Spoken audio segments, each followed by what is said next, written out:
প্রশ্ন করে এই বড় মোবাইল এটা প্রয়োজন আছে, অফিসিয়াল, দেশে বিদেশে, ব্যক্তিগত, পারিবারিক, চাকরি, ব্যবসা, জীবন চলার বর্তমান অনেক কিছু এটার সাথে সম্পৃক্ততা আছে, যেটা লাগবেই। হ্যাঁ ঠিক আছে, জরুরত তো জরুরতেই, প্রয়োজন তো প্রয়োজনই, কিন্তু সারাদিন মোবাইল টিফোন এটা কি প্রয়োজন আমারে বলো?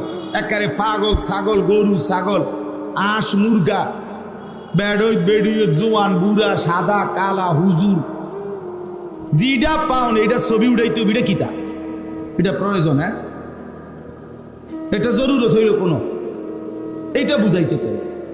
প্রয়োজনকে প্রয়োজনের মধ্যেই রাখেন, দরকারকে দরকারের মধ্যেই রাখেন। আমরা মদিনা শরীফ গেছি, রিয়াজুল জান্নাহ, রাসূলুল্লাহ সাল্লাল্লাহু আলাইহি সাল্লামের রওজা শরীফের পাশের যে জায়গাটা, এটাতে ঢুকতে হলে বড় মোবাইল দেখাইতে হবে, এটা লাগবে। বড় মোবাইল দিয়া অ্যাপস সে রেজিস্ট্রেশন মানে অনুমতি নিয়া এটা দেখাইয়া ঢুকতে হবে। তো এটা আমার দরকার না, এখন আমি এটা সারা দাম কেমন নেন? তাহলে দরকার আছে কোনো কিছু, কোনো দরকারে তো দরকারই, কিন্তু যেটা বেহুদা সেটার কি অর্থ? আল্লাহ আমাদেরকে বুঝ দান করেন। বিষয়টা যদি সবাই মিলে একটু আন্তরিক হন তাইলে ভালো হবে।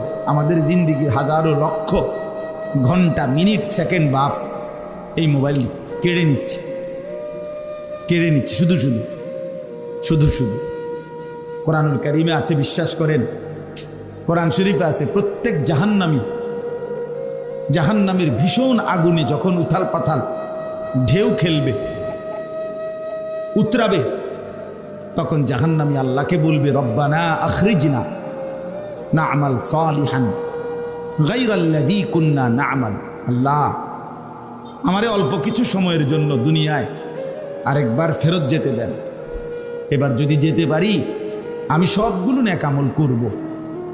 তখন আল্লাহ তাআলা এই কথার জবাবে জাহান্নামীকে একটা কথা বলবে। প্রথম যে কথাটা আল্লাহ বলবে, আওয়ালাম নুআম্মিরকুম, আমার বান্দা বলো তো আমি কি তোমাকে হায়াত দেই নাই? 60 বছর কারে দিছিলাম, 40 বছর কারে দিছিলাম, 30 বছর বান্দা কাকে দিয়েছিলাম? এতগুলো রাত, এতগুলো দিন, এতগুলো সপ্তাহ, বছর আমি কি তোমাকে দেই নাই? আওয়ালাম নুআম্মিরকুম, আমি কি তোমাকে হায়াত দেইনি? আমি কি তোমাকে বয়স দেই নাই, সময় দেই নাই? এই সময়, আমার জীবন, আমার হায়াত, আমার এই ঘন্টা, মিনিট, সেকেন্ড, বিশ্বাস করেন এটাই আল্লাহ তাআলা প্রথম আমাদের সামনে তুলে ধরবে। কেন চাচ্ছ?